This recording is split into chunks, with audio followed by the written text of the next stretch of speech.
Yo, live in the smoke break. We up in here. What's good? What up? SMOKEBREAKLIVE.tv.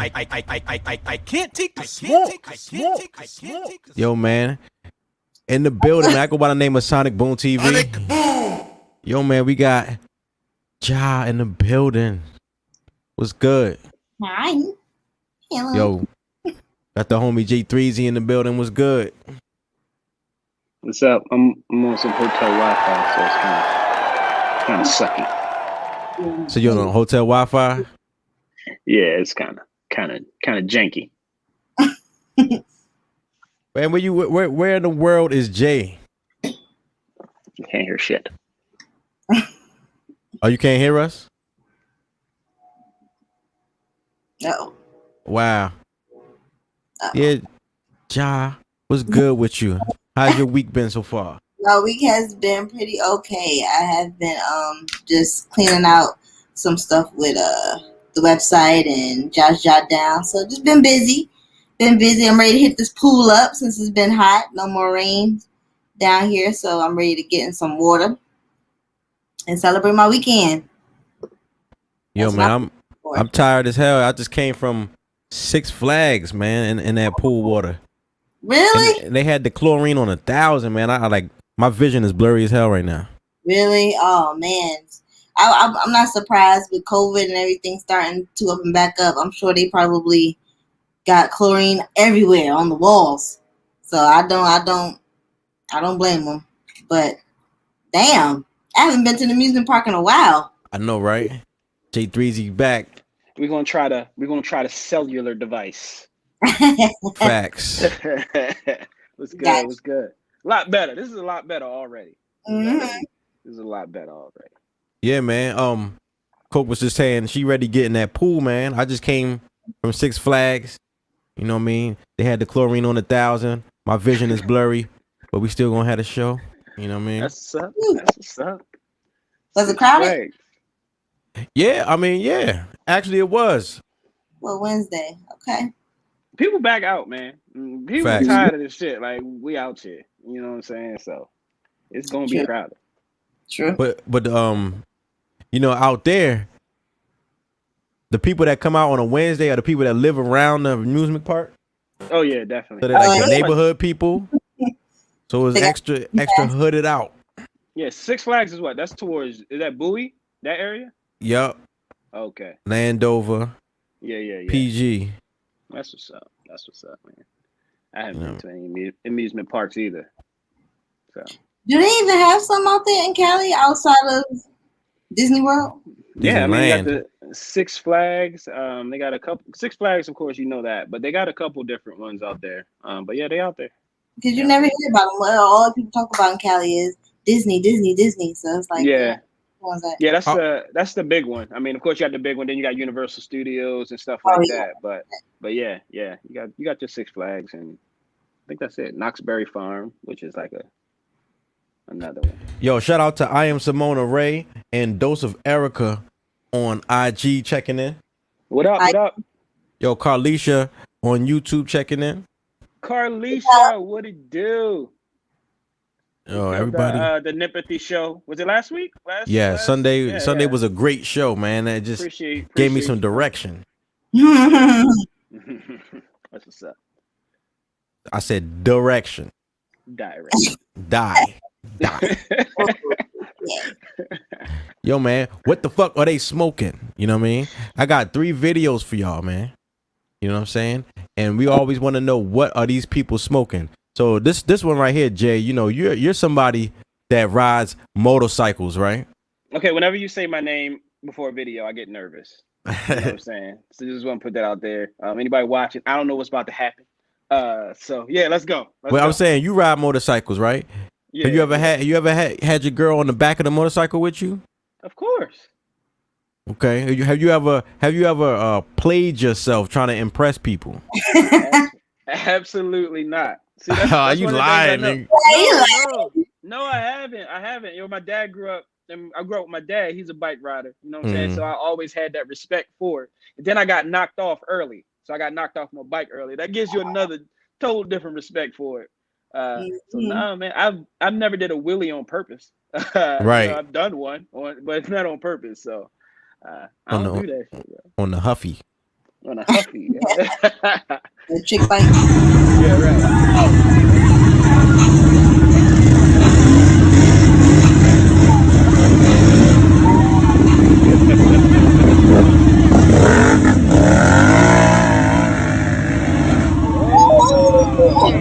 Yeah. Oh my god.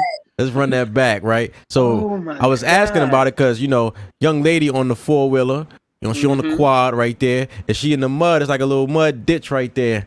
Hard to get out. So homie got on there, you know, and helped her out. She was like, ooh, strong man and shit. You know what I mean? But then so the other dude, like, hold up, let me show you how I do, right? How you get through this mud. Right. So this dude right here, look, he try to come through with full throttle. Boom! Wow. God, what was he smoking, man? That guy. People don't respect these things, man. They think you can just hop on them and just go. Like, you gotta respect. It's a lot different in a car. Like you seen on him, it'll lift up on you. Yes. You can't just drive these things like, you know what I'm saying, they're toys. They not, bro. You can get fucked up on it, as you can see by this dude right here. I remember, like, you know, growing up, they had 3-wheelers. You don't really see 3-wheelers like that, you know, anymore. But the one thing about those, it was like they'll tilt over on you. You know what I mean? And you'll be laying there with that joint just on top of you. Like, they definitely lift up. The 3-wheelers definitely lift up a lot more. Yeah, man, you gotta be careful with these things. Word, man. Respect the bike. You know, I've been on a dirt bike a few times, but, you know, never a street bike. But one and the same, people who are experienced in both, they always tell beginners, you gon' fall. You gon' fall, bro. You gon' fall. The question is, are you getting up? Yeah, you gonna try again. Was that him that flew off like that? That was him. That's Lene. Shout out to Lene checking in on Facebook. Hey, Lene. Yes, it was. I hope he probably broke a few bones off of that for sure. He broke his ego bone. Yeah. He covered some distance too. After he did, man. That shit was like a long jump. Yeah. In the Olympics, like. Yeah. Shit, now check this out. What the fuck are they smoking? Like, literally, we need to know, what is this lady smoking? Yes, sir. Goddamn! You puffing that motherfucker like a rock. You sure you don't smoke crack? Damn! How long it take you to light that motherfucker? She had that motherfucking fire under that motherfucker. I know at least 2 minutes. Man, you OD, bro. You OD. That nigga, he wants some. Right. That's all that is. He trying to hit that joint. He trying to give all types of directions and instructions on how to light this shit. Let me show you how to do this shit. You probably like, what is that? So I can know before. Right. Said lighting it like a rock. There's always somebody like that that's got jokes. You know what I'm saying? Whoever can get it. It could be your turn at any moment. That's one of those dudes. I don't know what she was smoking. But yeah, what was she smoking though? Like, it took a long time to light that joint. Weed still in a roll up in a backwood or something. If she was smoking out of a backwood, that shit was wet. Yeah. Yeah. I mean, the way she was trying to spark it up, it did look like a pipe. Because only when you smoke on pipes, you got to keep like blowing out, blowing in. So it's like, shorty, spark it and then pull it on some Popeye shit. That's it. Right, yeah. Like a real pipe in her mouth. Diamond. All right, I got one more. What the fuck are they smoking now? Coke. Do you, like, be honest, okay? Be honest. You know, you have a good track record of being honest. Right? So don't switch up Coke now. is very honest. All right. Do you have friends, female friends, close female friends who ain't got no ass? No. You a damn lie. You a lie. You lie. No. What happened to the honesty? They have a little something. They have a little something. Even the little booties. Little booties matter too. They got Little booties matter. so flat as a pancake now. Nah, I'm talking pancake. No. I'm talking flapjacks. No. Mm-mm. Have you ever been in the club and seen a girl with flapjacks trying to shake them? Yes. Trying to shake them? Yes, I have. Yes, have you been disgusted just as much as I have? I'm not disgusted by it. I'd be like, hey, right on. Twerk if you like, try to do your best. Like, I'm gonna be a judge. Like, I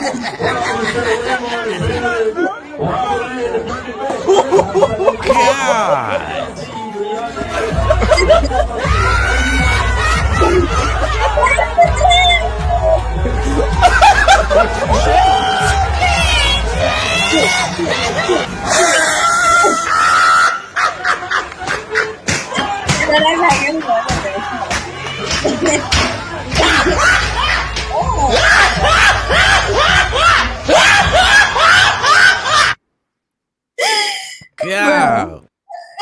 Yo, when they say partying with them white girls at Hammerjacks. Right, yes. Listen, do what you gonna do. Shake whatever your mama gave you, and whatever that is, do it. See, you know, like some ain't gonna be on that.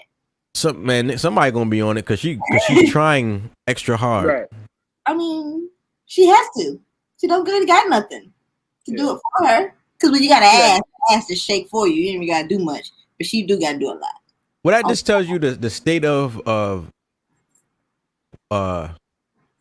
she built I don't know, like today's beauty standard, right? Because I remember when white girls didn't want to have nothing to do with a big butt at all. Yeah. Like they'll have a nervous breakdown if you tell them they had a big ass. Or if ass touched.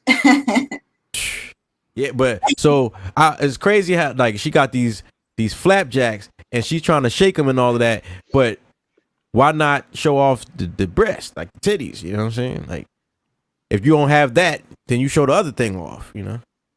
I mean, but they used to. White women used to back in the day because white men love tits, and now that they're starting to love ass, they doing ass stuff. So I think it's all what the man like, and they're gonna just gravitate to whatever the man likes. White dudes be like, she has a hot ass, nice tight ass. Would you let your friend do that in the club? Like, cause I mean, it looked like they were joking her for me. It wasn't like they was like hyping her up for real. You know what I'm saying? Like she's a joke. Would you let your friend do that? Play herself. You mean like hype me up if I was her? Well, right. So that girl in that video, like nobody was like really like giving her props. Right. This was more funny. Like, look at this clown. You know what I'm saying? Like, would you stop your friend? Like, hey, look, we're not doing this. You know what I'm saying? I mean, yeah. If I saw that people were laughing at her instead of like laughing and enjoying with her, then I'll be like, all right, shit, come on. Like, yeah, that's come on. Only because she's embarrassed. But if it's like one or two that's laughing and everybody else is doing their own thing, fuck what they think. Keep on twerking if you want to. What if she's all drunk and belligerent? Like, no, I want to twerk. Then I'm gonna let her ass do whatever the hell she wants to do to embarrass herself. I want to shake my ass. All right, I tried. Word up, man. And that was What the Fuck Are They Smoking right here on SmokeBreakLive.tv. But now we have Jay Threezy's opinion.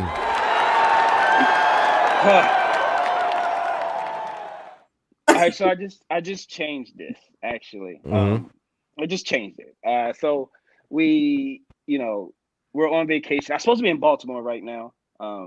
But due to some flight changes with Delta Airlines, I'm having an unexpected layover in Salt Lake City. What's there to do in Salt Lake City, everybody? Absolutely nothing. There's nothing to do here. Weed ain't legal. There's no bar closed. So we just out here chilling until our flight tomorrow to get back on plan. So in my opinion, Delta Airlines is not an airline I'm going to be messing with anymore. This is not. So we've been having the worst experience like since we started the joint. Like and then the people at the airport were with all the other passengers were dealing with the same issues. Like I don't know what's going on. I don't know if it's everybody traveling at once. So airlines are fucking up all over the place, but they're changing flights. sitting people away from, like, why wouldn't I want to sit next to my wife on an airplane? Like, of course, like, that's not common sense, is it? Right? So, I mean, like, y'all both gonna get there, right? I mean, you know what I'm saying? There was a lady actually, you know, with kids, and she's like, "Yo, I'm traveling with 3 small children. Why do you have us separate on the plane?" And they're like, you know, they're trying to move things around, but it's just like, yo, why would you even do that? So, but in my opinion, bro, this is the last time I will be using that airline. I had a whole different one, but you know, they done did a lot of different things to just fuck up the whole situation. But we cool though. We cool over here. She's over there chilling. I mean, but I was recently on JetBlue. That JetBlue impressed me. Yeah, I mean, most airlines, I don't have issues when I travel. I really don't have issues. But like with this one, I've had several for the same trip. Like, what the fuck is going on? So, I don't know. I'm cool. I'm cool on them. Keep going. I've heard, you know, nothing but great things about Spirit Airlines. I'm still not going to use that. But you can add Delta for me on that list, and that's just my opinion. Every time I try to book a flight, I don't even see the options for Spirit Airlines anyway. So I always people buy the tickets. Yeah, like I don't even be seeing them on the list, so I don't really ride them unless I see them. But Delta JetBlue is usually on point. American Delta, yeah, American and Delta be on some shit, man. I'm surprised. I never had an issue. Yeah. Cool on them. Yeah, man, I feel you, man. A flight can ruin your day. Straight up. I was supposed to be on Smoke Break Live, you know what I'm saying, with my boy SONICBOONE. But you know, supposed to be live. I'm supposed to be live. You know what I'm saying? But it might be some greenery in the room right now.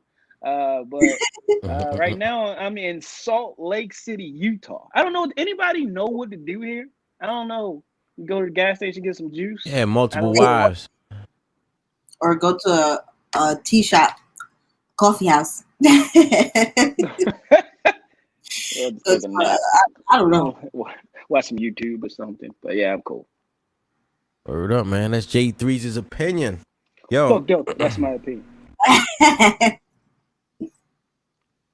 Yo, man. We got a guest coming through here later on. You know what I mean? I got a couple quick news stories. But one, you know, did y'all check the verses between Bow Wow and Soulja Boy Tell 'Em?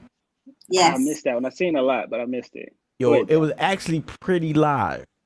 Really? I almost thought they was about to fight at a certain point, but I'm glad they brought it back together. It was cool. They had energy from the moment they stepped on the stage to the moment that they left, and they brought what was supposed to be brought. So I enjoyed it. That's what's up. I missed it. I don't know what the fuck I was doing, but I've seen people talking about it. Would you say was it one of the best ones that you've seen? Yes. They both got music, though. Let's be honest. They both got music. He brought out Romeo. He brought out some other. I forgot who else he brought out. Oh, Jermaine Dupri. It was still 4'6". Brat was out there, right? Yeah, the Brat too. Yeah, I enjoyed it. How you feel about it? How did you feel about it, Boone? I caught a little bit of it. That's not my generation. That's not my age group. But the shit was hype. I had to say, like, it was hype. And I got a lot of respect for Soulja Boy. People be talking shit about Soulja Boy, man. You know what I mean? Now, one thing I will say is this nigga Soulja Boy played a whole song with Drake on it and added a verse that we made it. You know what I'm saying? He added, like, niggas. Bow Wow was like, I ain't never heard that verse before. Yeah, he just laid down his own verse. And then he was bringing out some Beyonce tracks too that wasn't really like his songs. So it was just yeah. So it was like a whole one by any means necessary. He was just doing whatever. Yo, and then he brought out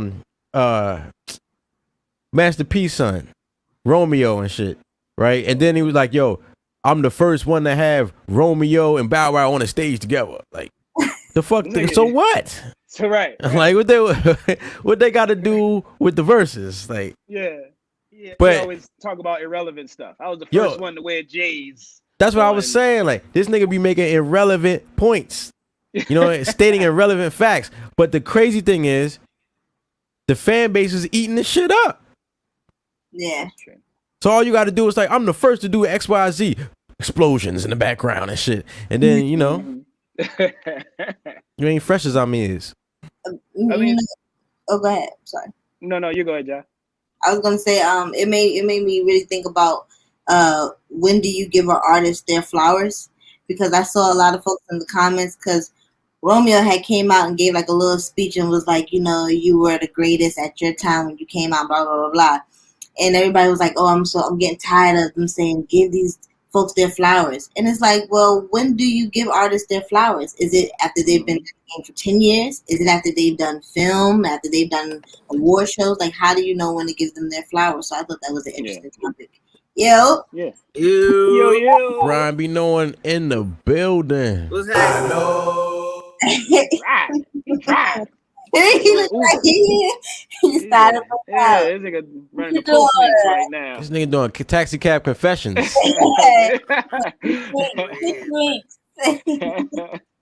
Yo, man.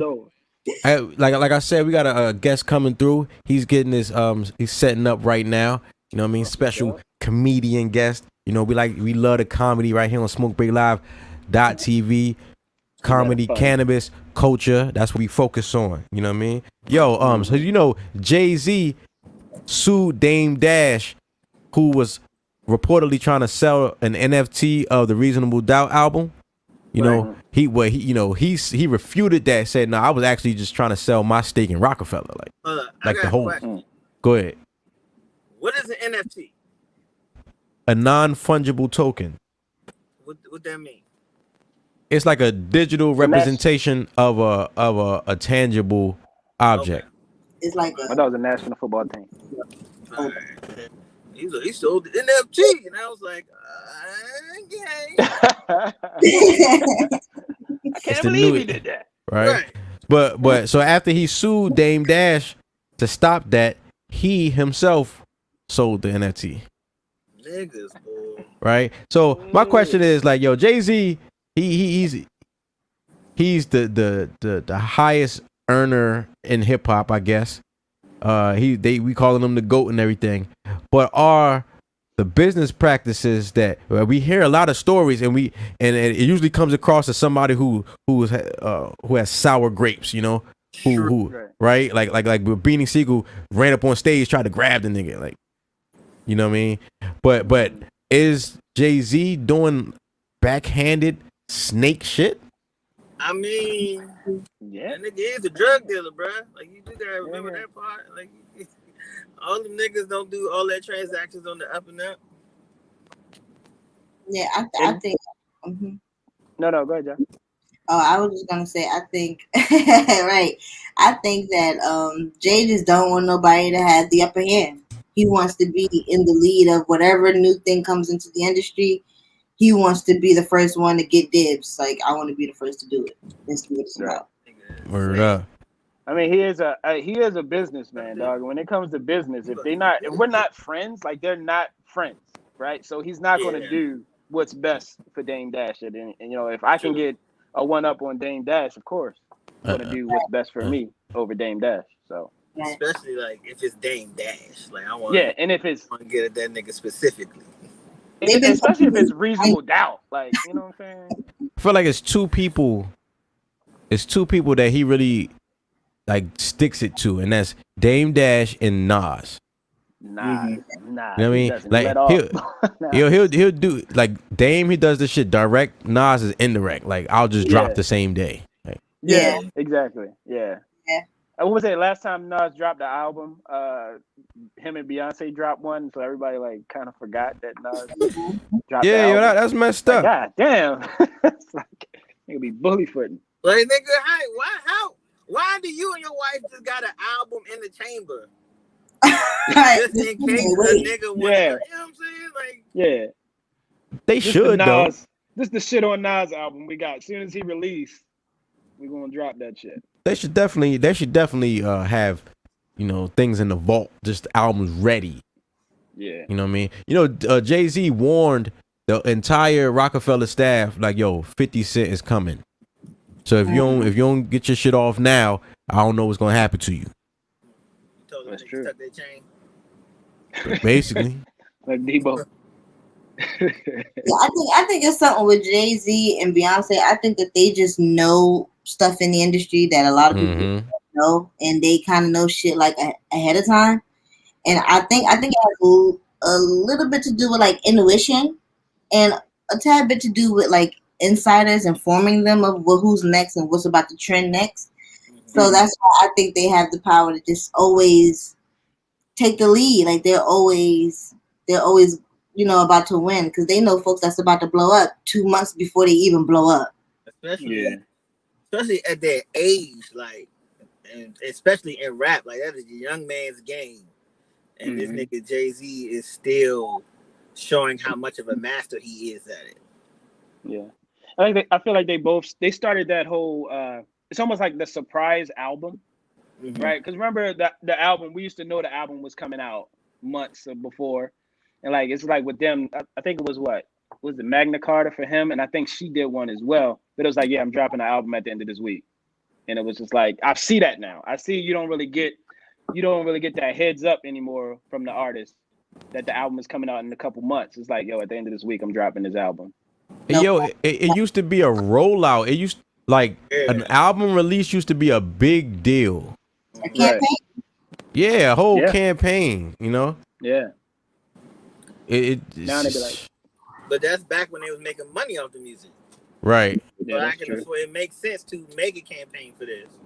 Yeah. Now, I think one of Beyonce joints, she didn't even announce it. Like people were just randomly on. Apple Music one day. It's like the one that came out. It came out like midnight. Yeah. Yeah. I mean, most of her albums come out at midnight now, but the last two, Lemonade and Lion King, she didn't really say anything. They just was out. Yeah, they just be. Lion King was good because people didn't even know Lion King was out. Like, what type of power is that to talk to Apple and say, "Hey, don't say nothing. Just put it up on your site at midnight." Power. That's right. That's just real. Nobody leaking the information and nothing. Right. Yeah. All right, yo. Right before we get to our guest, we got jahsjotdown right here on SMOKEBREAKLIVE.tv.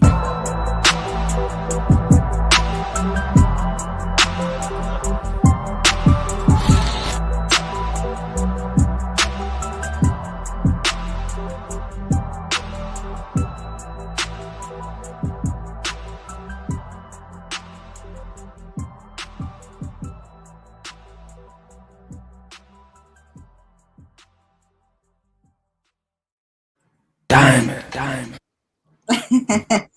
All right, y'all. So for this week's edition of jahsjotdown, I know you guys have probably heard it all over the internet. Britney Spears, the queen princess of pop, she finally had one of her court hearings publicized. Now, if you guys know, over the past 10 years, she has been under a conservatorship by her father, who you can see right there. And this man is getting paid $16,000 a month to handle her $60 million estate. Now, the problem with this is she had to virtually go to court and speak to the judge. And TMZ and the other news sources, they have this information where she pretty much explained how they wouldn't even allow her to have any more kids. They put her on birth control with the IUD, and they won't allow her to go to the doctor to get the IUD out. Wait, so it's not her body, her choice? No, not at all. Not when it comes to her father and her team. She says that, her team has forced her to work when she didn't want to. And when everybody was doing that Save Britney hashtag on Instagram because she was doing all these weird ass posts, she came out and she confessed that she lied to us. She told everybody that she was fine and she was not. So now that some celebrities have came out in support of her, and now that the judge has said no, I want to ask y'all, do y'all think this is some type of Illuminati, MK Ultra mind control thing that she's going through? Because we've seen this with artists in the past, like Kanye West being on the 5150 hole with the Kardashian clan. We've seen MJ pretty much just be in hiding, you know, and his whole life being run by the doctors who's he's around his handlers. So I want to know what y'all think. Do y'all think that she'll ever get out of this conservatorship? Like, what do y'all think is going on with this? Because now the judge is saying no. When, you know, thousands of celebrities and fans have, you know, tried to go to bat for her online. Yo, them Disney kids have a rough life. Lindsay Lohan. Yeah. The ones that, you know, what are they called? The Mickey Mouse Club or some shit? Ryan Gosling, all right. He came out. Who? Ryan Gosling. Well, I mean, he's had some rumors, in the past about him being on drugs, like Flowpage and stuff like that.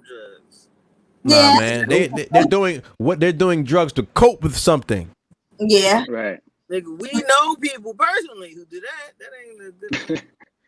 Yeah, but see, now I had watched some radio shows like The Breakfast Club, and they are saying that it might be something that we don't know about, because for the judge to say why, and we don't know why the judge said no, it may be something that Britney Spears is not trying to tell us. Like, maybe she can't control her finances. Like, she don't even pay her own bills. And that oh, go ahead. I'm sorry. No, I mean, I'm just saying, like, she don't even pay her own bills. So it's like, maybe it's something that we don't know as fans. Like, maybe she really can't handle mentally, you know, day-to-day life. And we just don't know that because we're not, you know, around her. Right. That's what I was going to say. Like, what if she really can't, and people's campaigning for her to do it all on her own, that her father finally like, all right, and let her go. And yeah. You know what I'm saying? She spent all the way out of control. And he was like, you know what I'm saying? And he don't want, I feel like if it is true, he don't want to, I told you so, because that's still his daughter. Yeah. You know what I'm saying? Especially for a bunch of people who don't know, like, we don't have all the information. Yeah. Yeah, and I see what Lene said. She said her sister Jamie Lynn Spears. I don't know if that's her name. Yeah, Jamie Lynn or Jamie Jamie. Lynn. Okay, Jamie. That sounds trailery. Jamie Lynn Spears, she came out and was like, I actually support her, but I felt that I should let her be, you know, her own self and let her do her own thing and just stay out of it. But it's like, bro, that's your father. Like, where's your mother? Like, why aren't you speaking up for her?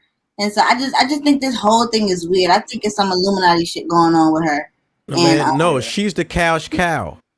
Yeah. She's the cash cow, and she got to keep this money rolling, and she can't stop working. Right. Yeah. It's simple as that. We got to eat. Bitch, you got to get up. You know what I'm saying? Simple as that. And then hold on. You say he controls the estate, right? He controls the estate. Right? Right. So he controls the estate. The thing about when the person who is in control of the estate, their job is to do what's best for the estate, not for the person.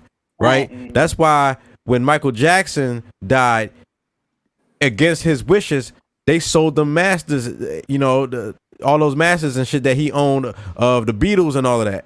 Yeah. Right? Because it was best for the estate. Even though that's not what he wanted. Right? So what's best for the estate is for this money to keep coming in. And it just so happens your ass got to work for it to keep happening. So get your ass up. Right. That's all. Bitcoin or something. That. That's it, yo. I pray for her. Yeah, that child star life sucks. And along, look, Macaulay Culkin, man, that nigga's face was all sunken. Yeah. He looked like a greyhound. Oh shit. Yo, thank you, Ja, for the jot down. Diamond. Yo, man. Hey, real quick. Go ahead. Let me ask you real quick. That money, like those money situations, like we see those stars, they go through it from the childhood, families broken apart. How do you feel? Is that something you want? Like, there's a possibility if you hit that. Say he want my family apart.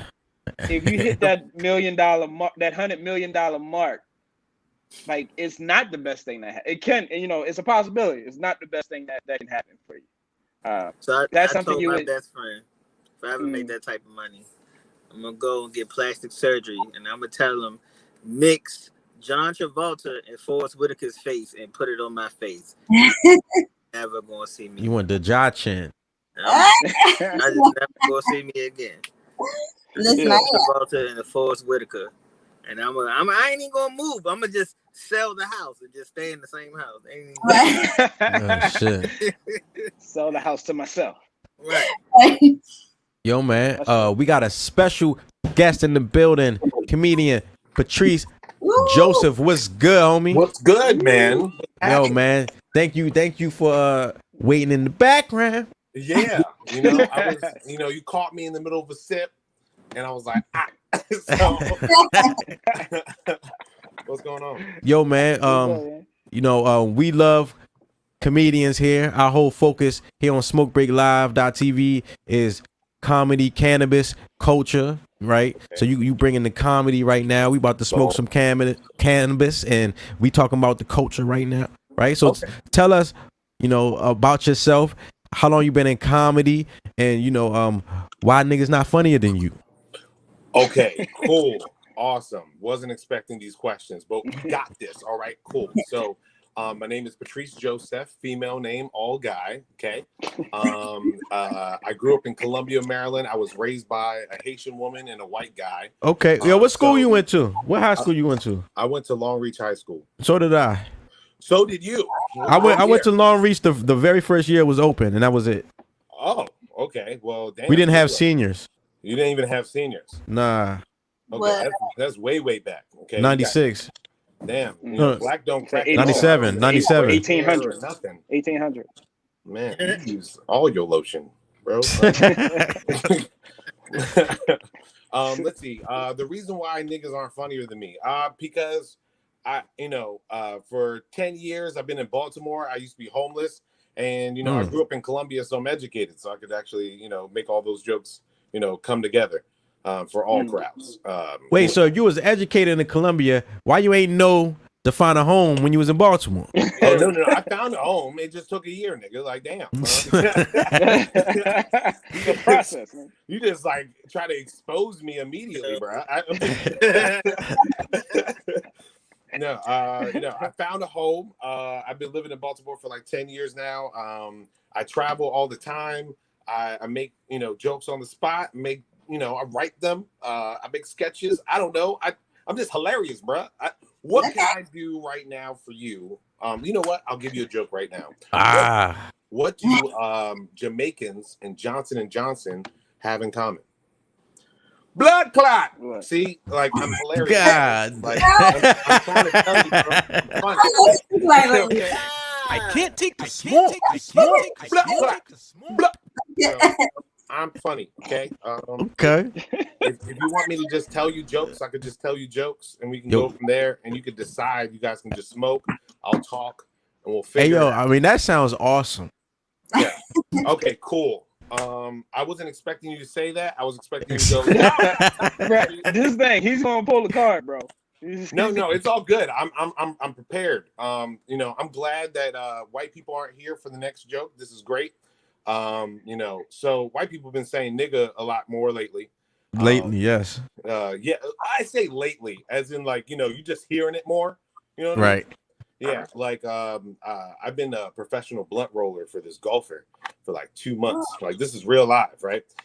White guy, like 37, and his name is Josh, and he has 3 dogs, right?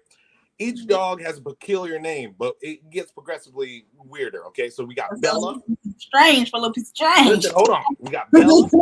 We got Angelica, and then we got Nigga Sam. Okay, now wow. I'm curious. As a black person, I need to find out, why don't you just call him Sam? Why is he Nigga Sam? Right? So I'm in the kitchen cooking. Some grease splashes on me. Sam trips me from the back. I'm like, Sam, what the fuck is wrong with you? Right? I go in the bathroom. Sam, he comes in. He starts humping my leg. I'm like, Sam, what is wrong with you, bro? Okay. And then I was putting on my shoes. I was tying them. And then Sam comes over and then he just starts pooping on my Air Force Ones. And I was just so mad. I was like, nigga, Sam. And I was like, oh, I get it. Wow. Wow. I can't take the smoke. I get it. Yeah. Me and Josh, it's weird because the thing is that like now that I've told him, it's like, I don't want you to say the word. It's weird when we sing songs together, right? Like his favorite song is Niggas in Paris, but whenever he says it, he's like, hey man, can you put on In Paris? I'm like, that's a location in Paris. So I just need you to, like, I need to do something for him, right? Like one of my favorite songs is the story of OJ, right? It goes real nigga, faux nigga, dark nigga, light nigga. He goes real, faux, dark, light. They're like, it's too much silence. I don't like it when he sings the song. So I decided I'm going to give him a replacement word. Okay, the replacement word is buddy. All right, it just makes sense. Besides the syllables, okay, I can break it down for you. All right, B replaces the N. Why? Because white people think they're the best. Okay, they conquer the country for salt and pepper. All right, these niggas didn't even know what to do with food. All right, U replaces the I. Why? Because of vowels. D's replaces the G's because they're just upside down. And then Y is almost as far away you can get from an A. So now niggas in Paris is just buddies in Paris. That just sounds like a fun time. Yo, two things, right? First thing, you have no earthly idea how difficult it is to make Cocaine Diamonds, aka Josh Jotdown, laugh. Oh my God. It is extremely difficult, and you're doing it. Thank you. I appreciate it, man. You know, yeah, thank you. You know, because now you have real buddy, faux buddy, dark buddy, light buddy. That's just a Dr. Seuss book, baby. You know. Oh, okay. Now, the second thing is, how do you get a professional blunt rolling job? Right. So, I've realized in life you have to just ask questions, right? You know, people are afraid of just asking questions. I like to talk to people whenever I meet them, find out what they do, and then see where I could possibly fit in. So I was Uber driving, and he happened to say that he smoked, and he just kept on ringing off all these strains. He was like, yeah, I got this Bubba Kush. I got wedding cake.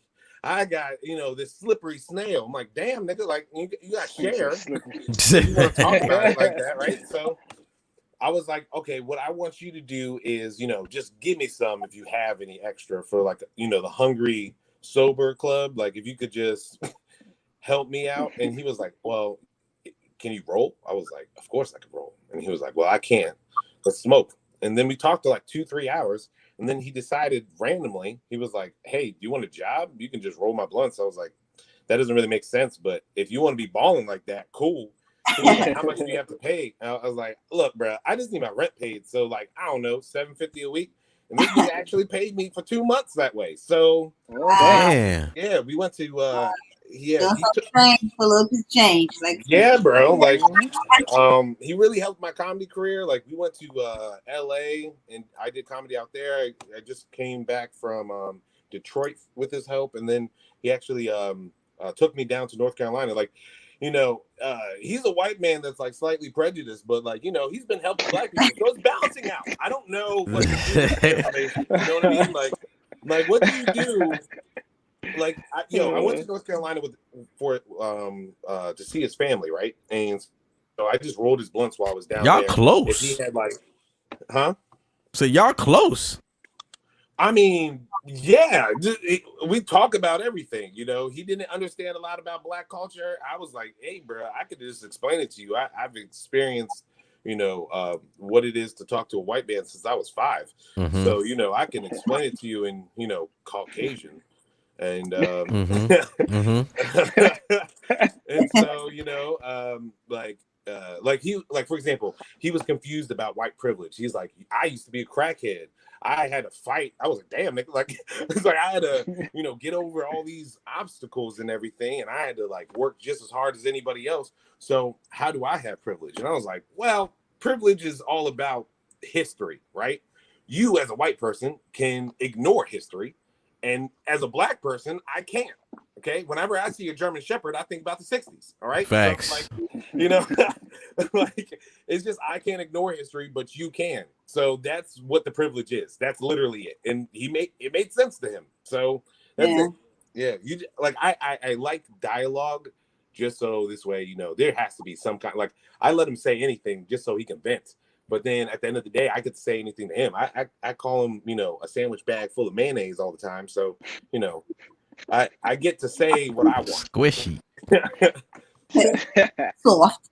Yo, so Yeah, so you said that you write your own jokes, right? yeah. So I got two questions. Do you write for other comedians, and how do you feel about joke thieves? Okay, so yes, I write for other comedians, but what is writing for other comedians outside of adding tags, right? Like, you know, I'm not making the joke. Like, you make the joke, but then we're just making the joke stronger together. Is that how it is? Or they don't? In my opinion, yeah. Like, you know, it's like if we're Power Rangers, you know, we'll be sitting, talking, smoking, just like this, right? And then somebody will start saying a joke, and then you just say another part of the joke, like a tag, and then they're like, "Hey, can I use that?" And I'm like, "Yeah, cool. I don't give a shit." You know, that's a good bit that you started, so that's your joke. Now, joke thief, I don't like these niggas. Okay, they go to a bar, you're sitting there, you're practicing your jokes, and then you say it on stage in one bar, and then they go to another bar that's bigger and more popular. Let's say your same joke. The only thing is that I don't really care if somebody steals my joke because like I'm funnier than them. So then that just means that I just have to just make another joke, which is not hard because it came from me in the first place. I'm not stealing jokes; they are.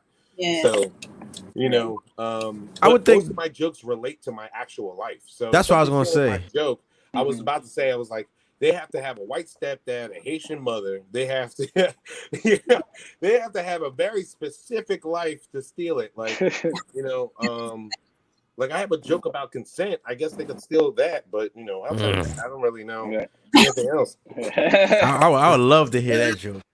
Oh, okay, cool. I think consent is sexy. You know, I don't understand why, you know, black men just feel like we have to just like, you know, I don't know, be weird. Rape? Okay, cool. That's what the joke was going. Damn. I got you. Yeah, I'm saying that's what the media try to make it seem like. Could you bring this back? I'm glad that you're helping the joke. This is what I need. This is what we'll do, you know, in the circle. Cooperation. You know, right. Cooperation. I like that you're helping me in the gym right now. Okay. So basically, yeah, I think consent is sexy, right? Like when a woman tells me that she wants to fuck me, I'm set for the week. Honestly, nigga, like my job to let me go, and I'd be like, I mean, I still get bitches though, so it's all good with this pink slip, right? But the thing is that I also think that consent is inexpensive. Like the whole purpose of this joke is to attack dudes' pockets because they don't care about morals, right? So the contrary is that rape is very expensive. Okay, you have to do all this like swipe or no swiping shit, just shady, shifty shit, just so this way you can rape. It's kind of crazy to me. Like for example, okay, you have to buy her dinner, you have to get her a drink, you have to buy the date rape drug and put it in her drink. She gets a little sleepy. You have to take her home early. Okay, now you get home and she slips. Oh my God, she hit her head. Now you got to pay for cleaning. Okay, now you're down like $400. Okay, now you have to call a friend over to help you do a favor. All right, that's another $200. That's $600 down. Your friend then has to buy a shovel. That's another $200. Okay, because it's two. That's a nice ass shovel. You then have to go and drive, you know, to another state so this way you can hide the body. That's another $200 of gas and avoiding tolls. Okay, now you are bearing this young girl. Okay, this sounds a little personal. Now you're bearing this young girl. And, descriptive. You now have to kill your friend, okay? Because he's like all worried and shit, and he's like getting all like he's dumb, right? So now you're down a band, you're down, you know, a friend, and all you had to do was ask, do you want to fuck? Do you understand? Like that's Yep. Yep. That's it. That's all you had to do. You know. That's a great way to explain it right there. Yeah. Yo, Y'all ever heard to tell a story with so much detail, you'd be like, "Nigga, did you do this?" Yeah, yo, as I was telling the joke the first time, right?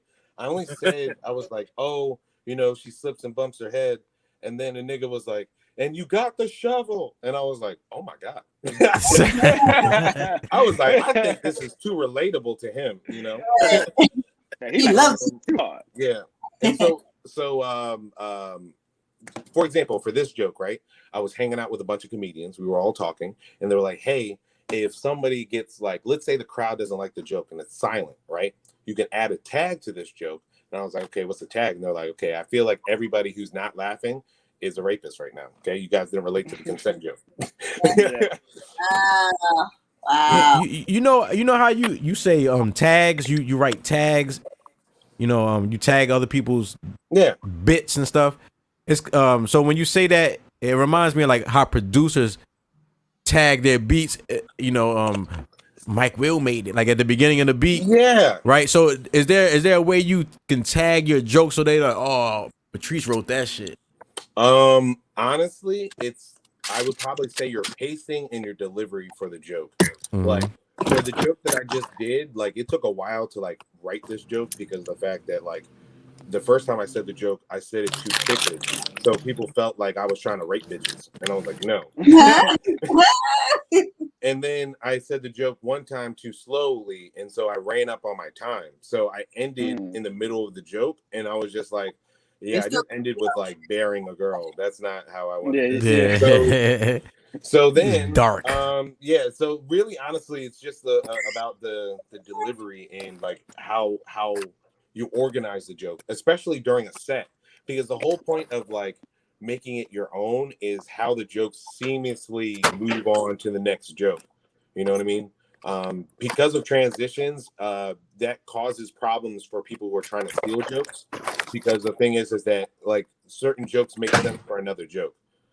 Wow. Facts.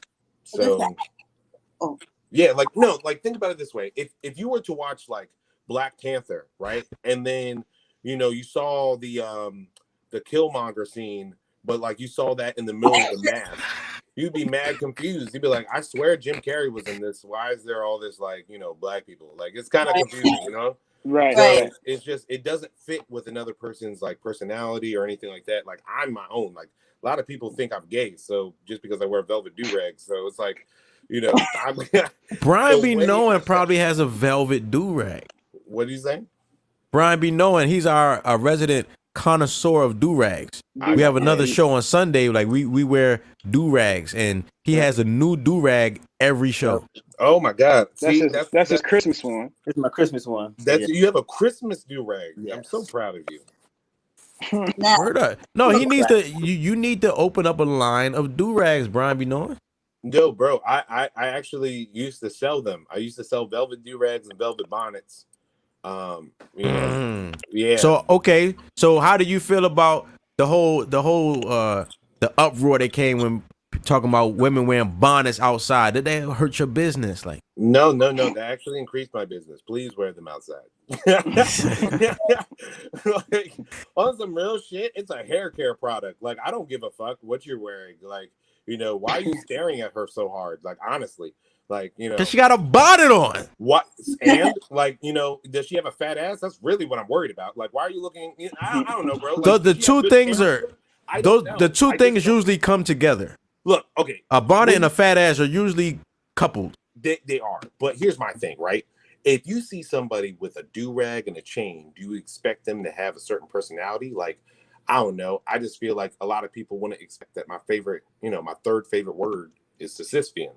That's right behind nigga, and then my fourth favorite word is bitch. But that's besides the point. Wait, you said what is it? It's Sisyphean. It's derived from the Greek word Sisyphus. I mean the Greek god Sisyphus.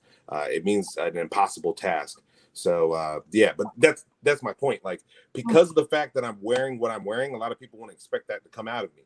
So I just feel like, you know, if a woman's wearing a bonnet, maybe she's like a successful CEO. We don't know. And she's having a bad day at the register. I just feel like I don't give a fuck, you know, because at the end of the day, I'm going to just try to get her number anyway. I don't know. She's wearing something that reminds me of me. You know, I'm wearing Look, Lene, we don't, bonnet. all that clapping, Lene. We don't need all that clapping and shit just because you want to come outside in your bonnet, Lene. Look, bro, I feel like you hate Say your I feel bonnet like ass you out, want to man. wear a bonnet outside and be comfortable, and you can't do it, okay? I do not want to wear a bonnet. I do not. I don't know why. Okay. I don't do the do-rags. You know what I'm saying? Why? Because you don't want to be Aquaman. You don't want to be Poseidon. You don't want to control the waves, baby. Come on, I mean, the do-rag that would be in the house. You know what I'm saying? That's something I wear to sleep because you're supposed to wake up to the waves. You know, it's because it's a hair care product. Okay, white people can wear whatever the fuck they want outside the house. They can wear furry costumes, and I can't wear my do-rag or bonnet. You got to get the fuck I don't out be here, comparing myself to them. I know you have to compare yourself to them. We're only 12% of this country, bro. You have to compare yourself to them. We are next to them, okay? Like, that's literally it. I want to be better than them, so I want to wear my do-rag, but it's velvet, and it just makes me feel like nice and like luscious, okay? All right. But do you have the tail out, though? So I keep the tail out when I'm in the car because I like the wind to go through it and it can blow in the wind. So, but outside of that, the cape is in. That's important. That's important. Yeah, the cape is in, you know, because here's the thing. When you have the cape down, it makes me feel like I have like a gun under it or something. Like I'm going to, ha, you know, I don't want that.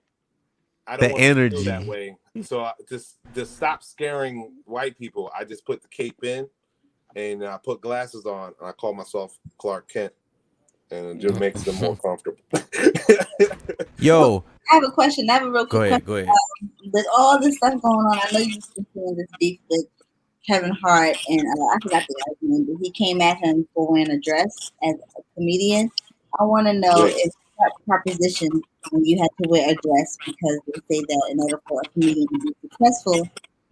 I don't think, okay, so here's the thing. I don't think that you have to be successful for doing it. I think it brings more attention to you, which causes success. Just because do it? Would you put a dress on? I do it? To be honest with you, it really depends on the bag. You know, like I'm gonna be honest with you, bro. Like, here's the thing: I am broke right now. I am negative $455 in my bank account. Okay, and my other bank account, I'm negative $1.19. And you asking me, all I have to do is wear a dress for $5 million, nigga. I will wear the heels. I will strut. The fuck? Like, I feel like people are like judging the whole thing because they're like, they don't have the money in front of them. I am a sellout, okay? I don't care, bro. Like, look, I will use my money to help out the Black community, right? I will do what I can do. Think about it this way. That shit sounds disingenuous for nearly a decade, and now he has $1 billion. He has almost all Black staff in a studio that's bigger than any studio in the world, and he had to wear a dress for us. So I think that point is proven. I think there's a difference. Just so we're on the same page, I don't want to wear a dress. I don't want that to happen. If somebody's like, "Hey, man, we're gonna give you $200,000 for you to wear a dress," I'll be like, "I feel like it's a little too low for what I'm doing to my community." But for what I'm doing, you know what you're doing to your community. Of course I do. But then after that, it'd be like, okay. They'd be like, all right, but we're gonna give you $10 million if you do it in this movie. I'd be like, I'm gonna have to talk to the community about that. Talk to the community. I really feel like if I came on this show and I was like, hey guys, look, Dave Chappelle came up to me and he said I have to wear a dress for $10 million. Now, he said that if you guys all agree, you will also get $100,000. And wear that dress, nigga. You're telling me that two of y'all wouldn't vote yes I think y'all liars. Nigga, I zip you up. That's I all help I'm you trying to buy the dress. I hope you pick the right one. You pick it out, you would figure out the color. You'd be like, nigga, that is not the right blush with that dress. I don't go with those. That's what's going to happen. I really feel like the black community has been emasculated over the years. Yes. Depending on, you know, what movie genre you want to pick. And the thing is that we get killed off at the first in movies. Like, we have to wear a dress. We have to be the comedy of most movies. So I understand the detriment if I had to do something like that. But would I make a school for black children to learn history directly after with that $10 billion? Damn right. Just so this way y'all don't like cancel me for the rest of my life. Right. You know, I have to, there needs to be balance. That's all I'm saying. Well, I think there's you articulated it well. You know, some I think that whole pushback comes from people being forced like to wear the dress. You will not work in this town again if you don't put this dress on. Case, though. No, I don't think that's the case. I think what happens is that somebody says the wrong thing after that proposal comes up to you. Like, as a black man, if somebody was like, hey, you're not going to work in this town again if you don't wear this dress, my first comment would be, nigga, what? Like, I would immediately buck up on the nigga. You know what I mean? Like, that's what I'm trying to say. But I think this is an old, this is old. This is an old wound. No. You know, it's not like, necessarily today. But I think the difference is like I can't imagine my life without Wanda, without Shanae. Right. I can't imagine my life without that. That was a whole period of my life. That shit was funny, and they created those characters. Right, but my thing is that okay. I feel like the thing is that the reason why this is a bad, quote unquote joke is because we never see enough women do the opposite, where they act as men and do a good impression, which would balance that out. Because the whole joke is that we're not making fun of women; it's just a character, and there's certain mannerisms that are funny. You know what I mean? So it's like, if women were able to do the same jokes and like, you know, and some jokes are, I mean, some female comics have done that, and there's certain shows that have done that. Don't get me wrong. It's just that it's not pushed into the forefront because, you know, misogyny. I don't know. I just like, and that's the thing. I don't think that it's like a big deal per se. I just feel like, you know, the reason why we care about it is because of history. That's why. You know, it comes back to that. That's a call. Right. Damn.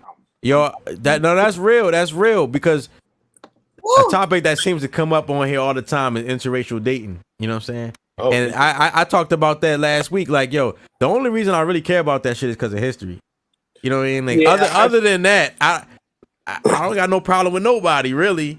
It's just what happened.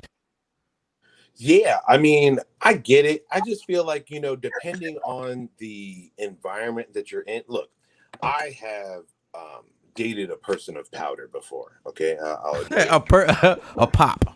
Yeah, pop.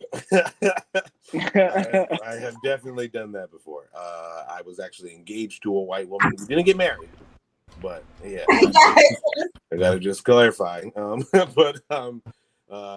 Yeah, but I think what is important is that certain environments breed interracial dating, and I don't think Colombia.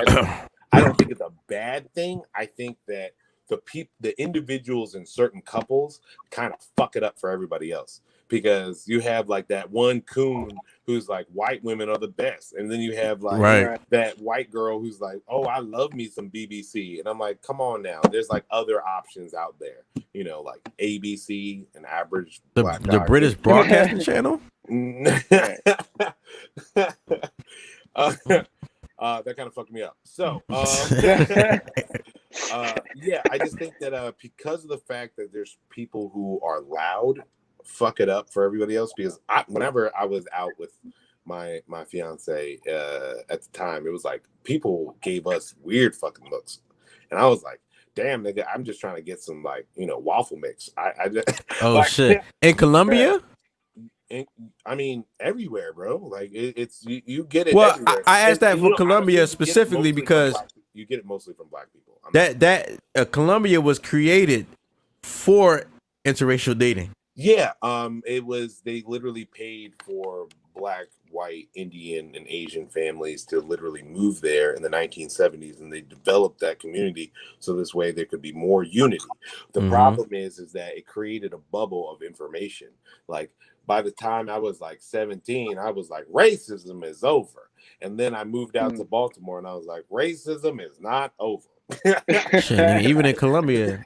Shit ain't no. So that's the thing. It's like it creates a bubble of information. There's a lot of black people who are like confused. There's a lot of white people who are confused. You just think that like, you know, things are done with. You get all the information. You just don't have people to like give you the other side.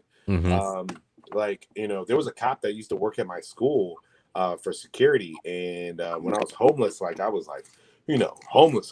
Like I had like the jacket that went down to the knees. It was tattered and stuff like that. Like, you know, I had my hair, you know, out and about. Like I look like a really dusty T-Pain. So I just, the thing is that cop, he pulled me over when I was walking on a sidewalk. I was like, how am I getting pulled over on a sidewalk? This nigga like threw me on his fucking like, you know, windshield and shit. And I'm just like, okay, so you don't recognize me, so you treat me like shit. So that's the thing. It's like you don't experience it until it happens. On the other hand, when you're like in Baltimore, you experience every level of crime or information, which is not necessarily a bad thing. Like if you're surrounded by drugs, you understand how drugs work. You know, right. So it's like it's information that a kid in Colombia wanted. They'd be like, "So you did coke? Oh my god!" Like you know, and it's like on some real shit. It's like basically the equivalency of like half a blunt to 3/4 of a blunt. Like, but you wouldn't know that. So that's you wouldn't know that until you were in Baltimore. Like, you know, when niggas are doing these drugs, you're like, let me just try. But it's like, I feel, let me just. But I just feel like, you know, it's awesome. I'm not gonna hold you. I've been telling my little nigga eating a falafel. Like my little sister, 15, and I feel like it's best to educate her on drugs. And I was like, look, there's drugs that you should do, and there's drugs smoke you this. do. You know, there's alcohol and weed. You should definitely do that. They're pretty awesome. Coke, I mean, if you're into that thing, but like make sure you do it in California. It's pure. You know, don't do it on the East Coast. That's a fentanyl problem right there. You think is it fentanyl in Miami? Possibly. I mean, I think it's an East Coast thing because the thing is that you know, coke is normally coming from Mexico if it's on the West Coast, but from the East Coast, you're getting it from all over. You're getting it from multiple different countries, and usually people want, like, once it hits the East Coast, you know, East Coast is just a bunch of shifty people, so they want to sell the drugs to make it better, and they're like, well, I could sell this coke for, you know, 130, you know, per eighth rather than like everything else, and then they'd be like, you know, they just add fentanyl, like that little dash, and then niggas be dying. So that's a drug, that's a vacation drug, you know. And when you talk, I noticed that when you talk about illegal stuff, it's very descriptive. Like you.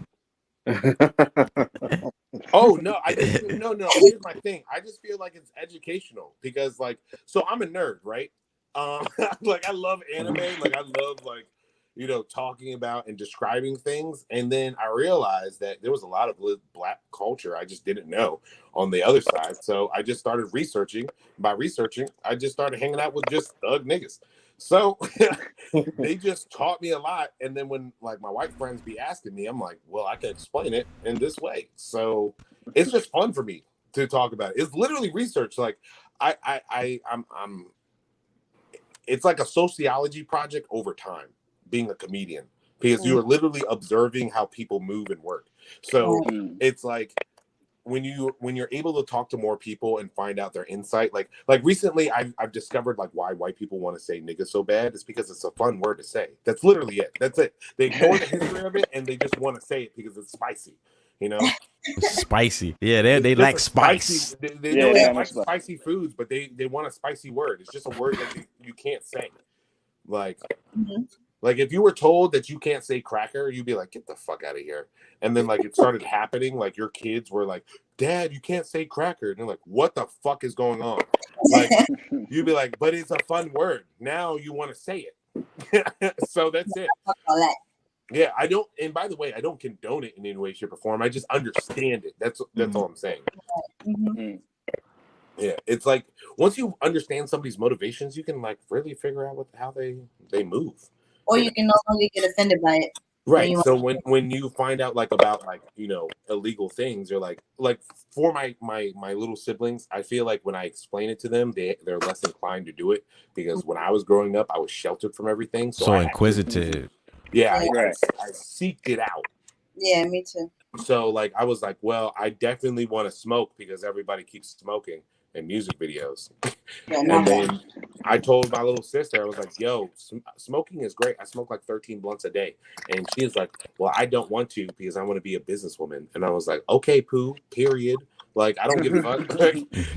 So, you know, if she doesn't want to do it, then I describe it to her. It's just because of the fact that she's bored now. She thinks I'm old because she's 15 and I'm 30.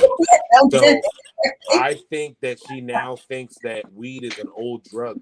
She's like, I can't do what my older brother does. That's an old nigga thing. He's smoking. Yeah. On these pills. Yeah. Yeah. He ain't got no pants on.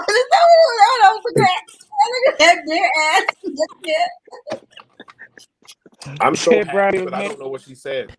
Yeah, you said, Brian, you know, I ain't had no pants on. My bad, y'all. The nigga ain't had no pants on. We can just go to OnlyFans, bro. My fault, y'all. They going away. They going away from that content. Yeah. Bro, so Patrice, what was the first social media platform you were on? First one that I was on was MySpace, baby. MySpace? My first friend was Tom, you heard me. So wait, so on MySpace, did we make up names or did we had to use our name? No, we had to make up names. Mine was myspace.com / the Fresh Prince of Long Reach. The Fresh Prince of Long Reach.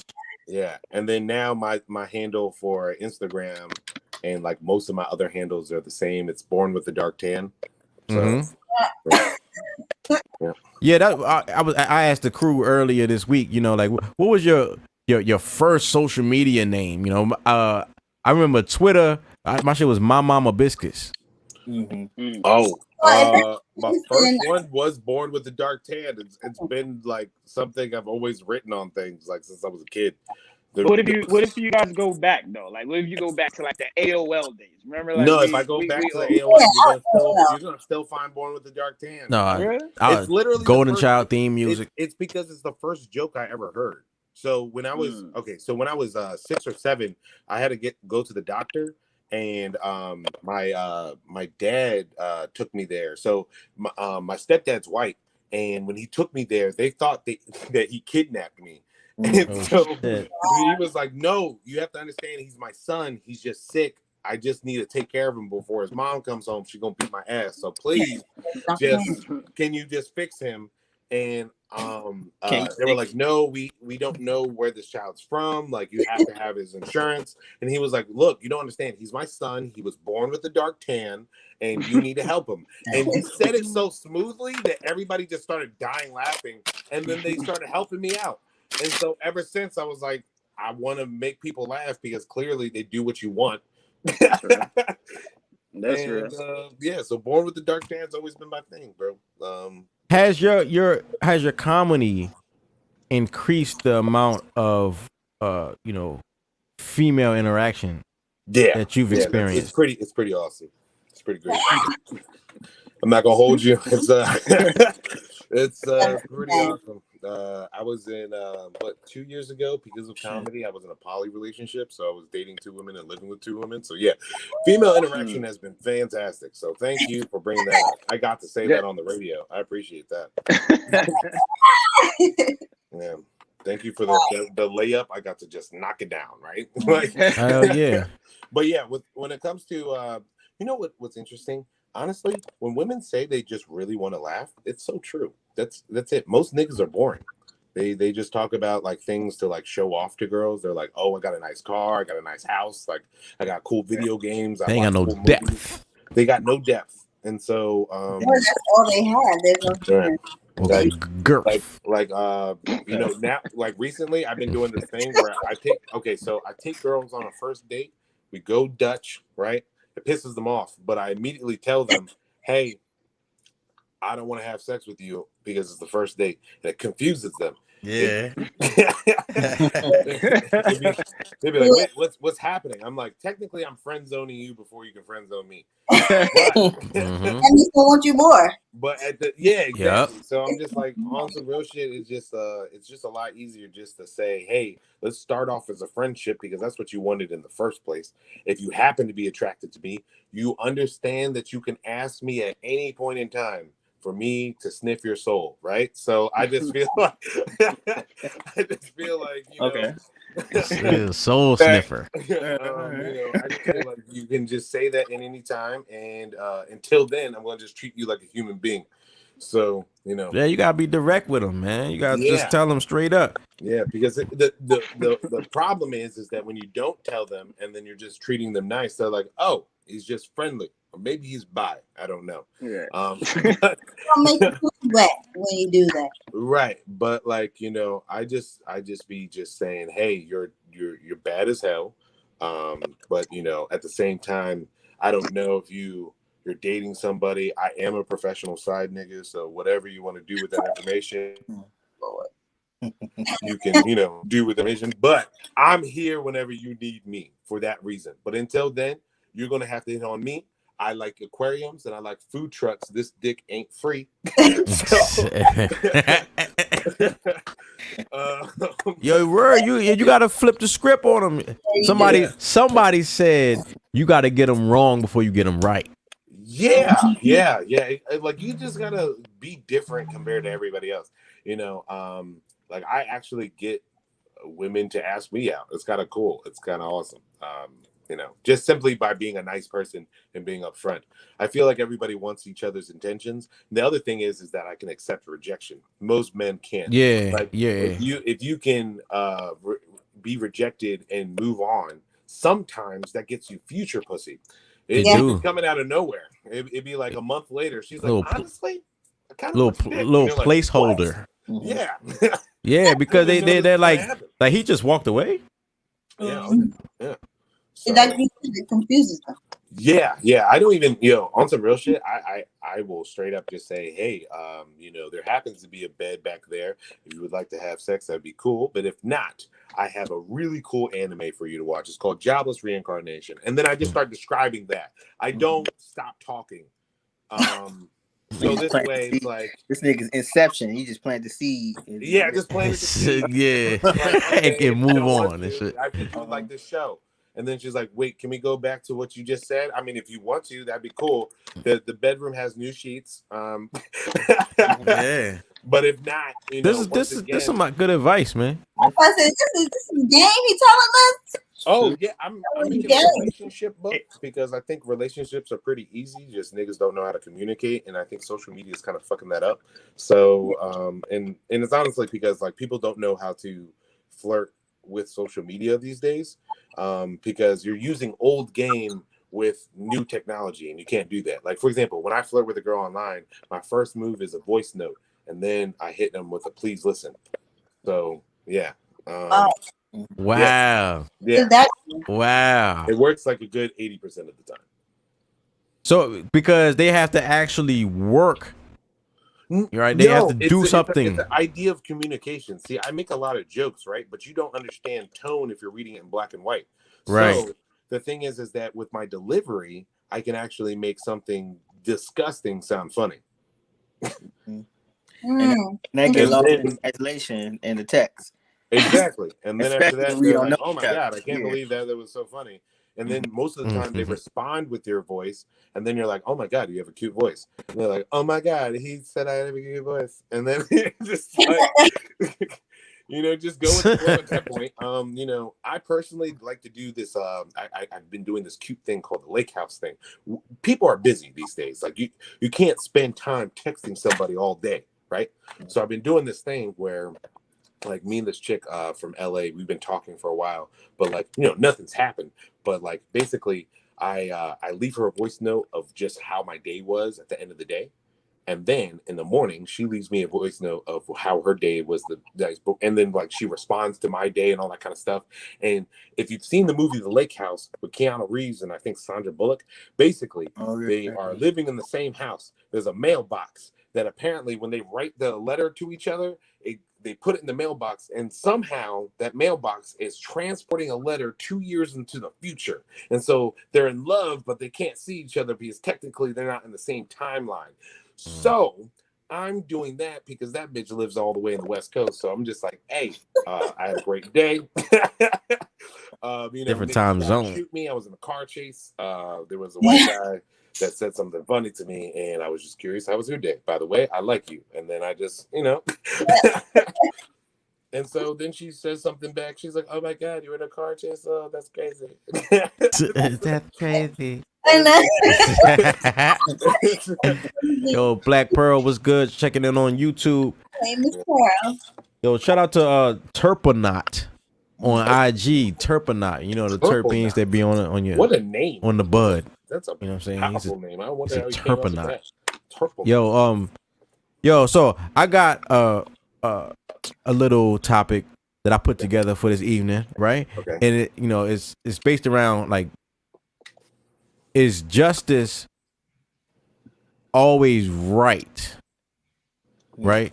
Like when justice is served, is that always the right thing to do?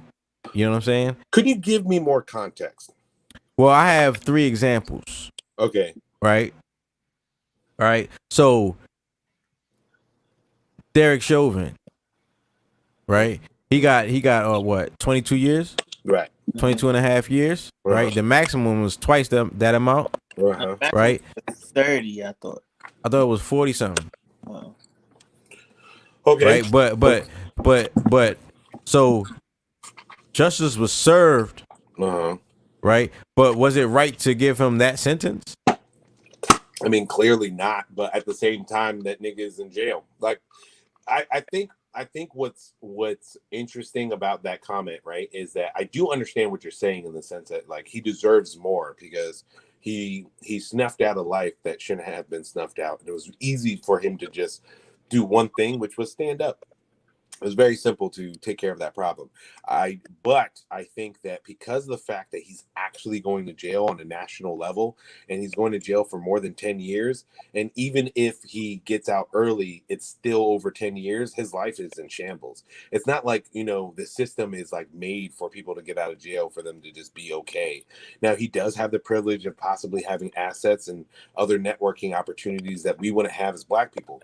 But I do think that his life is going to be fucked up. I mean, I hope on his first day in jail, you know, his butthole turns into a sunflower. But that's me personally. So I'm just, I think sunshiny day. Yeah, I just think that, you know, what you're saying is right. He deserves more, but the fact that he's a symbol to other cops to be careful, and all we want you to do is not to kill Black. You can arrest me all day, nigga. I can be in holding for 24 hours. I can, you know, I don't want to do a nick, but I will go to jail if I need to. If that means that I'm alive, I don't want to go to a stop sign and think to myself, oh no, is this going to be it? It's so stupid to think that way. So, you know, hopefully this is a symbol and a stopping point for other police officers. So this way, you know, they think twice before they shoot someone because they could easily become a sunflower. So, yeah. What about the rest of the panel? The rest of the panel, yeah, please. I don't think he going 22. You mad that he didn't get the max, right? But at the same time, no, I'm not mad. I asked a question. Like the general census or general consensus of Black people upset that he didn't get the max. But at the same time, I'm like, I don't think he gonna make it out. Right. They gave him 30 days, and I feel like somebody There's gonna too many take care of black that. people So, in jail. Like But if I was a especially guard, since- I would make his life hell. If I and that was gonna be my next thing. Like, unless he just stay in solitary confinement for 22 and a half years, general population is gonna be rough for like I would think that just being a cop alone in prison is But it's see, fucked. the cop alone in prison depends on which prison it is, you know.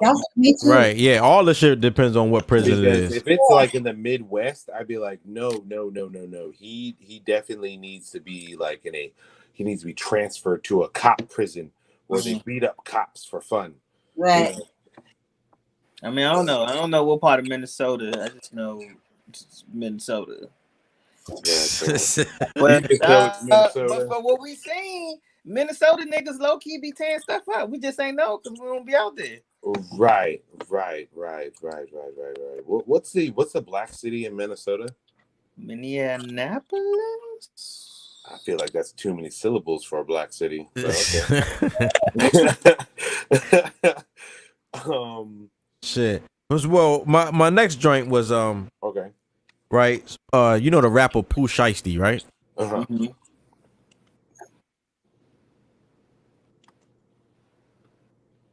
Okay. Everybody there? Yeah, I'm here. Okay. I can hear everybody. No, we wait Close for a second. My T-Mobile turned into T-Maybe. My bad. Nah. So Pooh Shiesty, right? You know the rapper, right? He just got indicted, right? He just got indicted because he was on like some crimes were committed, and he was on Instagram flashing money, and the money had the serial numbers of money that was missing.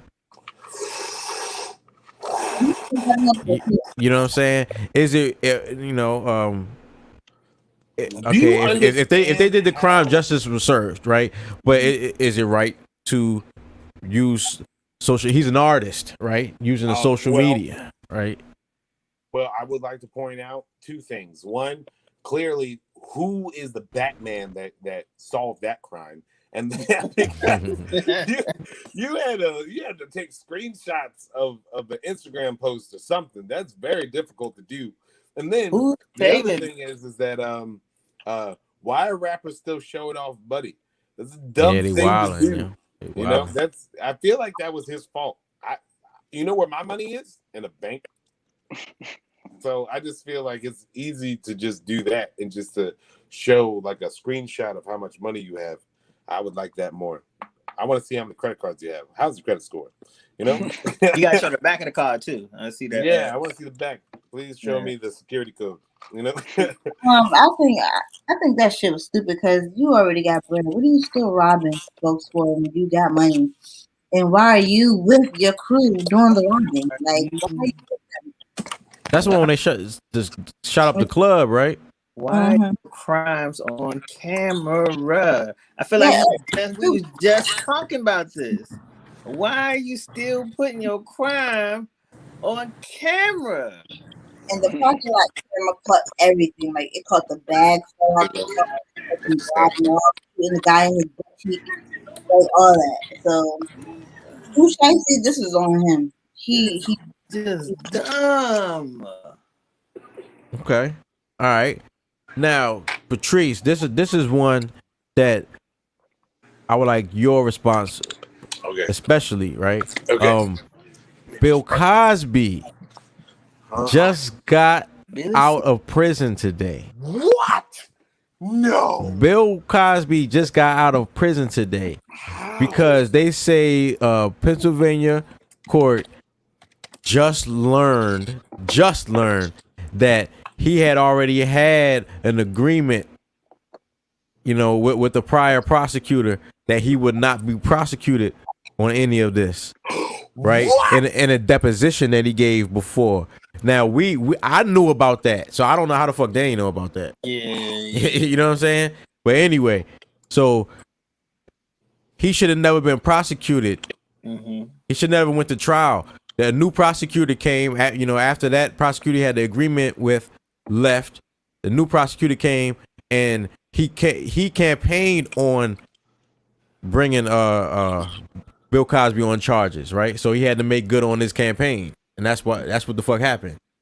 You know what I'm saying? So he just had the conviction overturned. Now he's out of prison, right? Now a lot of people, you know, they feel strongly that Bill did this shit and he should be punished, right?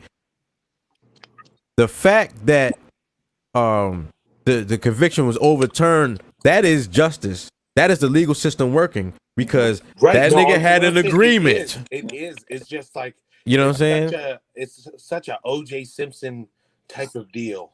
It's like I'm happy as a black person, but I'm not happy as a man. You know, I just like that's basically where it's happening. Like I'm like, man, I'm really happy that he had the justice system help him out in the same way that it would help out a white person. This is great, but then at the same time, I'm like, he's a rapist. So I don't know, you know. You know, and here's the thing. If you want my opinion on the situation, the only reason why I would say he's a rapist is because in a situation where if I was in a neighborhood, right, and 3 people said that, you know, a nigga named, I don't know, Tom or something was like a rapist, I'd be like, well, that's a lot of people saying he's a rapist. You know what I mean? Like, that's 3 people. 50 women said that this nigga did it. So I'm just like, you know, even if you're like, okay, 40 of them lied, I'd be like, damn, that's still 10 though. So it's like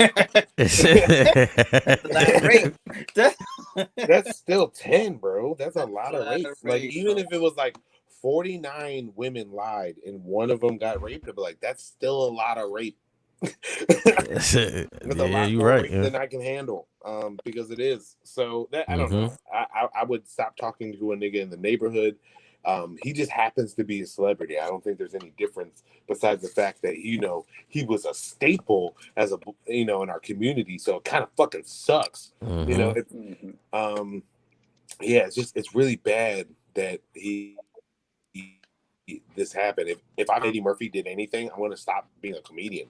Like clearly being funny makes you a rapist. So I just need to find another career, maybe a 9 to 5 or something. So I just but I'm happy that this happened, because on some real shit, how did it get this far that he got convicted and they weren't like, hey, on some real shit, he already shouldn't be getting charged for this. Right. So he's been in jail for 2 years. But during COVID. But once you go to jail, there is like a whole system to keep you there for a minute before you can get out. So I will say that, you know, I am happy about this only because it means that I can possibly have this much money for this kind of lawyer if I commit this kind of crime. But I don't want to be in that position. So like, it's very interesting. I don't know how to feel about this, because once again, as a black person, I am happy as fuck. But like for black women and white women, or just women in general, or anybody who's not, you know, who doesn't have a penis, I feel like is like, why is this happening? Shit, Nicki Minaj. I'm not Nicki. Cardi B was doing that shit. So she was doing it to men. It happens to men too. Well, I think so from what I understand, the difference is that she wasn't. Now, I could be wrong. But from what I understood, the situation was she drugged them and she stole from them. She said she set niggas up to get touched by dudes. So then that's just like rape with extra steps. I still feel wrong about that. Yeah, it's rape in the 3rd degree. Now I will say, due to the fact that this has to do with these, you know, the sex industry, I don't know what these men have done to cause Cardi B to do something like this, because there could be some context that's missing. I'm not saying it's right. You don't know what one man has done to make her do this to these men. Right. There's that too. So, you know, There's a lot of things that I feel like I want to find out about that. But yeah, Cardi B's wrong for this, but I still listen to her music. I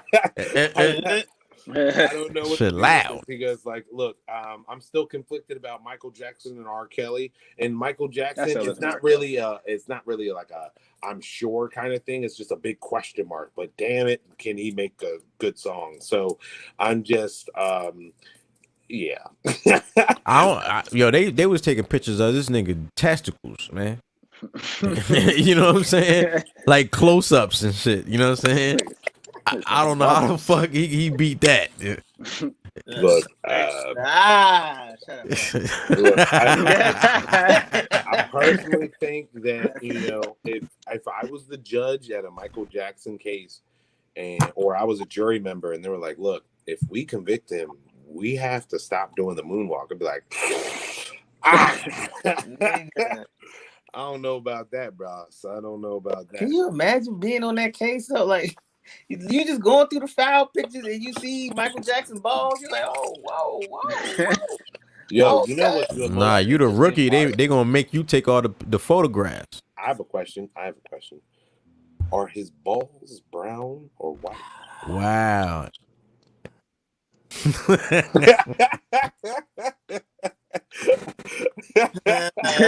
It's an excellent question. I feel like I would be very curious. I'd be sitting there like, wait, there's pictures of his balls? Okay,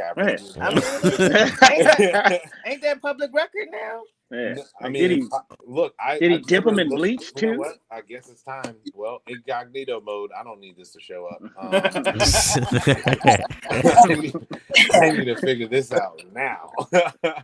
New incognito mode, Michael and Coke cut her camera off. Jackson. Okay. My face. I don't think this is something that you can just wait. Oh, so the first thing that pops up is conspiracy about his balls that he was chemically castrated. So okay. Whoa. Okay. I wouldn't be surprised. No, like a Munich. No, yeah, basically the idea he adopted, right? He adopted kids.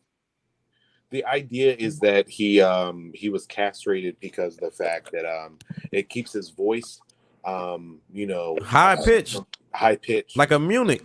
Right. I thought it was eunuch. That's what I said. You keep saying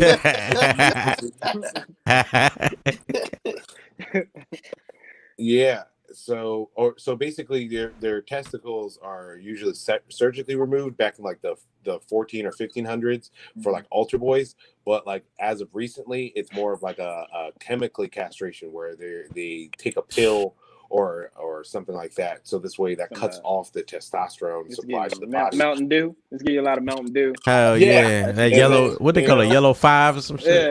Yellow number 5 stuff, red 5 maturity, and so they would grow, but their voice wouldn't, and then that would leave them with the lungs of man, but the high notes of Mariah Carey. on Christmas. Yes. But yeah, shit. Basically, I'm looking it up. I can't find a picture of his balls. Public.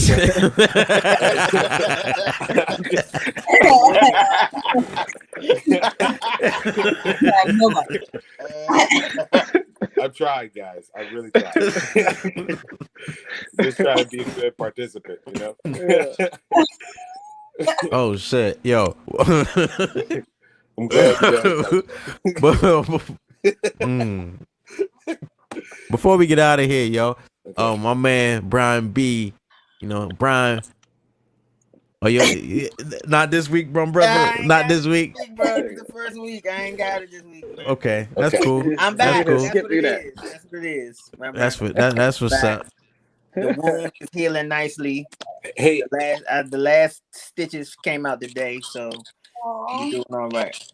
Okay, that's what I like to. Okay, nice cream. This tooth still vibrating when I talk real loud, so I don't know what that means. So. Well, it just means that you can be very friendly with women that you ask consent from. So that vibration is going to help you out, sir. Just advertising. Yo, man. Yo, Patrice, thanks for coming through.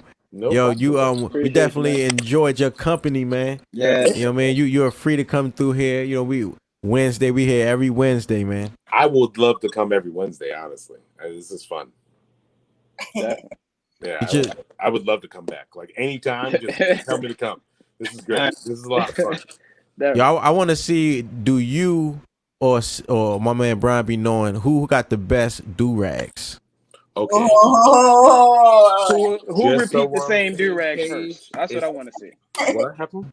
Who repeat the same do rags first? Who run out of do rags first? Okay. I would like to say one, I'm already wearing mine, so I've won. Okay. so Tonight is a first of many. Yeah.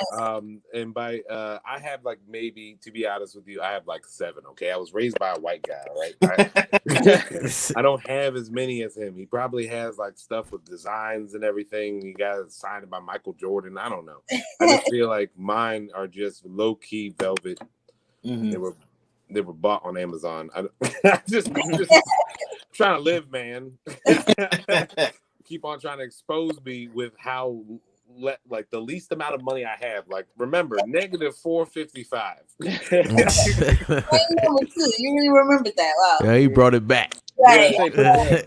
You need to put your because cash it's app real, up there. bro. Like, I don't care, but I should be Ubering right now, okay? Like, Yo, what's your social media and where you on stage anywhere anytime soon? All right. So yeah, social media is Instagram is Born with the Dark Tan. On Facebook it's Patrice Joseph. On Snapchat it's Pat_Rice0. Yeah. TikTok also Born with the Dark Tan. I believe it's the number 2 right after. And so I'm on stage on Mondays at Zen West at 7:30. And then 8:30 is the All Above Bar at St. Mary's Restaurant in Baltimore. Okay. Zen West is off of York Road, and St. Mary's is off the 25th Street. On Tuesdays, I'm in Wits End at Towson. Wednesdays, I'm normally at Nottingham's in Columbia. And on Thursdays, I'm either at the Library Tavern in DC, or I'm in the Comedy Zone in PA. So you guys can see me there, and if I'm in town, that's where I'm going to be. If I'm not, I'm going to be doing something else in another state. So you're working. Yeah, you out here. That's what's up, bro. Yeah, I'm like one step away from being famous. Like, rent was due 3 months ago, so please help me. Okay? Wait to take that step. Shit, man. Yo, man. Thank you for coming through, man. We about to get up out of here, but yeah, man, we will definitely be talking to you, man. Okay, anytime, just reach out to me. Yeah, thank you so much for having me on the show. All right, man. Peace. Peace. Yo, man. SMOKEBREAKLIVE.tv, man. Today was a good show. Man, Yeah. how y'all feeling? I wish my internet was better. I wish I was where I was supposed to be, so I could really enjoy and participate in the show. But it was a dope show. Yeah. Hell yeah. Dope show. Finally, somebody funny. Yo, hit the button. Hit the cocaine button. Diamond. Yeah, if we could find somebody that makes jahsjotdown laugh, like they have the stamp of approval, because she has literally told comedians that they're not funny and like nigga be apologizing and shit. That was years ago. We ain't gonna bring it up. Niggas apologize twice though, and that nigga was like,